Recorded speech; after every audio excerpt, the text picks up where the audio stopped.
Hello everyone, we will be learning about uterus today.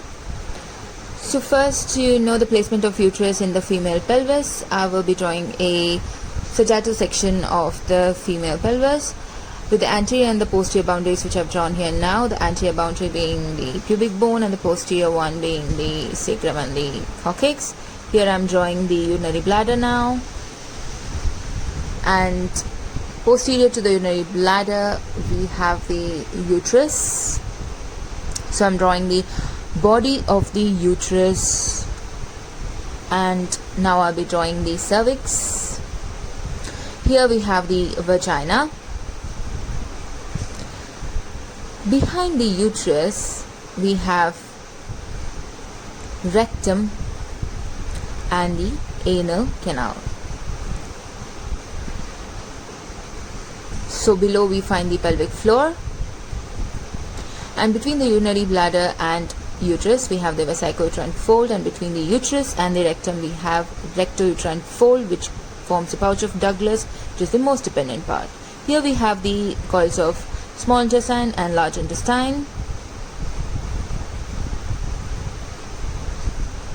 So now I'm just marking the urinary bladder and the uterus. Here we have the rectum and the vagina. Here we have the pubic bone, which is the anterior boundary of the pelvis. Here we have the sacrum, which is the posterior boundary of the pelvis. Next we go to the axis of the uterus. So to know the axis of the uterus, we should know the correct anatomical placement of the uterus and the cervix in relation to the vagina.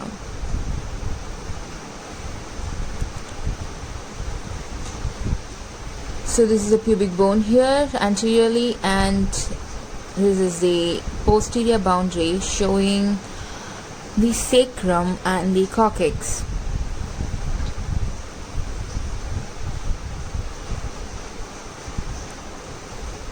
Now the cervix is pulled from behind by the uterosacral ligament, and the body is pulled forwards by the round ligament. This keeps the uterus in position. This is the axis of the body, and this is the axis of the vagina.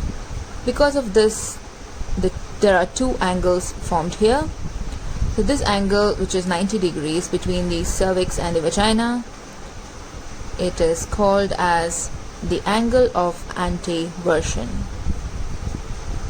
And there is an angle here between the body of the uterus and the cervix, which is about 125 degrees, which is called as the angle of anteflexion. Now because of these angles and the placement of the uterus, it is held in position, otherwise it would slip through the vagina and cause prolapse of the uterus. Now we have the parts of the uterus.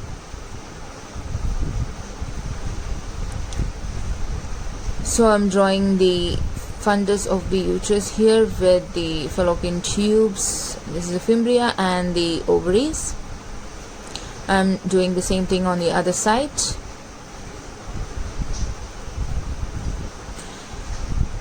This is the body of the uterus, and here we have the cervix.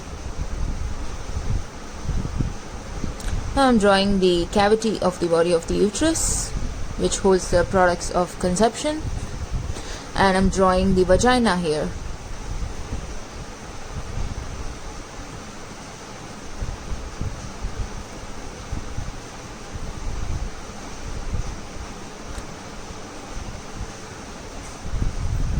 Now there's a portion of the uterus here above the attachment of the fallopian tubes. It is called as the fundus, and this portion of the uterus is called as the body of the uterus. This portion here is called as the cervix, and this shaded portion here is called as the cavity of the uterus. Now here the distinction between the body and the cervix is by isthmus, and it is where internal os is present, and the external os here is communication between cervix and vagina. And here we have the cervical canal between the external and internal os, and here we have the vagina. Here we have the fallopian tubes, and these are the ovaries.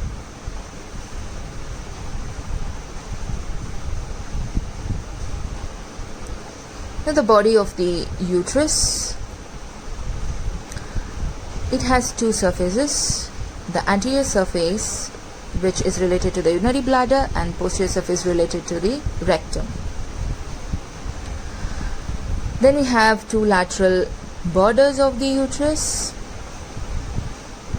This is attached to the broad ligament, and then there are two lateral angles which are also called as cornua, where there is attachment of the fallopian tubes. Then we have the uterine cavity. So these are the four things you should know in the body of the uterus. Then we have the cervix of the uterus. So here again I'm drawing the same diagram to represent the cervix of the uterus.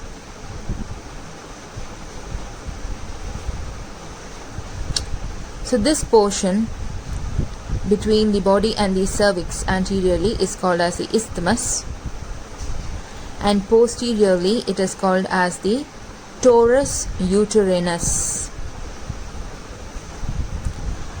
And here this communication between the body and the cervix is called as internal os, and this communication between the cervix and the vagina is called external os, and this portion is called as the cervical canal. It contains several palmate folds here which resembles branches of a tree. That's why it is called as arbor vitae uteri. Now I'm drawing the vagina here. Based on the attachment of the vagina, the cervix is divided into two parts. The part above the attachment of the vagina is called as supravaginal part, and the part below the attachment of the vagina is called as the vaginal part of cervix.